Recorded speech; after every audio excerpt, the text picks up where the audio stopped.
তো এর আগের ভিডিওতে আপনাদের দেখিয়েছিলাম পঞ্চায়েত স্তরে কে কত টাকা বেতন পান, অর্থাৎ পঞ্চায়েত প্রধান বা উপপ্রধান বা পঞ্চায়েত সদস্যরা মাসে কত টাকা বেতন পান। আর এই ভিডিওতে আপনাদের দেখাবো আমাদের দেশের রাষ্ট্রপতি, প্রধানমন্ত্রী, মুখ্যমন্ত্রী, রাজ্যপাল, আর্মি অফিসার, হাইকোর্টের প্রধান বিচারপতি, রাজ্যের মন্ত্রী বা রাজ্যের এমপি এমএলএরা মাসিক কত টাকা বেতন পান। তো আশা করি এই ভিডিওতে আপনারা অনেক তথ্য পাবেন। তো ভিডিওটি অবশ্যই শুরু থেকে শেষ পর্যন্ত দেখবেন। ভিডিওটি ভালো লাগলে লাইক করবেন, চ্যানেলটিকে সাবস্ক্রাইব করে পাশে রাখা বেল আইকনটি প্রেস করে নোটিফিকেশন অল করে রাখবেন। সবার সুবিধার্থে ভিডিওটি শেয়ার করবেন। তো চলুন শুরু করি। তো এখানে আপনারা দেখতে পাচ্ছেন ভারতের পদাধিকারী ব্যক্তিদের বেতন তালিকা। তো এবার আমরা দেখে নেব টোটাল লিস্ট, অর্থাৎ কে কত টাকা বেতন পায়। তো প্রথমে আমাদের রাষ্ট্রপতি, অর্থাৎ যাকে দেশের প্রধান নাগরিক হিসাবে ধরা হয়। তো রাষ্ট্রপতির প্রতি মাসের বেতন হলো 5 লক্ষ টাকা। উপরাষ্ট্রপতির প্রতি মাসের বেতন হলো 4 লক্ষ টাকা। প্রধানমন্ত্রী অর্থাৎ আমাদের দেশের প্রধানমন্ত্রীর প্রতি মাসের বেতন হলো 1,60,000 টাকা। রাজ্যের রাজ্যপাল যিনি থাকেন তার বেতন হলো প্রতি মাসে 3,50,000 টাকা।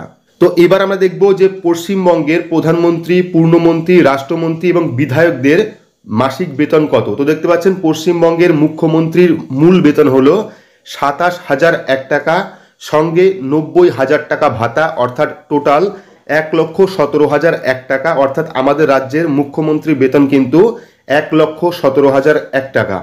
এবং পশ্চিমবঙ্গের পূর্ণমন্ত্রী যিনি থাকেন, তো পূর্ণমন্ত্রীর মাসিক বেতন কত। তো পূর্ণমন্ত্রীর মাসিক বেতন হলো 22,000 টাকা, সঙ্গে 90,000 টাকা ভাতা। অর্থাৎ যিনি রাজ্যের পূর্ণমন্ত্রী হন তার টোটাল বেতন হলো 1,12,000 টাকা।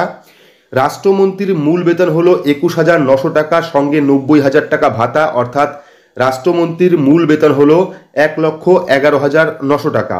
তো এবার আমরা দেখব বিধায়কদের মূল বেতন কত, অর্থাৎ রাজ্যের যারা বিধায়ক হন সেই বিধায়কদের মূল বেতন কত।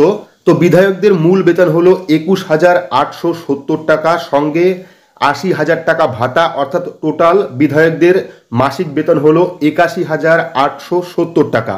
তো এবার আমরা চলে আসবো সুপ্রিম কোর্টের প্রধান বিচারপতি যিনি থাকেন তার মাসিক বেতন কত। তো সুপ্রিম কোর্টের প্রধান বিচারপতির মাসিক বেতন হলো 2,80,000 টাকা। সুপ্রিম কোর্টের বিচারপতি যিনি থাকেন, সুপ্রিম কোর্টের বিচারপতির মাসিক বেতন হলো 2,50,000 টাকা। হাইকোর্টের যিনি প্রধান বিচারপতি থাকেন, তো হাইকোর্টের প্রধান বিচারপতির মাসিক বেতন হলো 2,50,000 টাকা। হাইকোর্টের বিচারপতির মাসিক বেতন হলো 2,25,000 টাকা।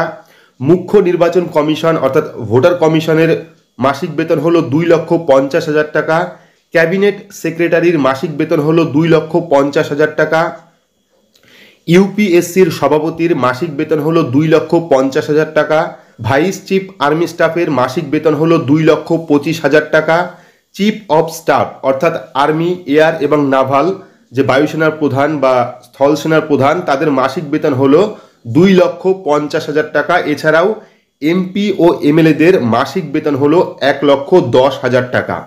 তো এবার বলে রাখি প্রত্যেক রাজ্যের মুখ্যমন্ত্রী বেতন কিন্তু আলাদা আলাদা। অর্থাৎ যেমন গোয়া বা ত্রিপুরা, অন্যান্য রাজ্যের তুলনায় কিন্তু গোয়া বা ত্রিপুরার মুখ্যমন্ত্রীদের বেতন কম, কারণ তাদের রাজ্যে লোক সংখ্যা কম এবং তাদের রাজ্যের আয়তনটাও কিন্তু ছোট।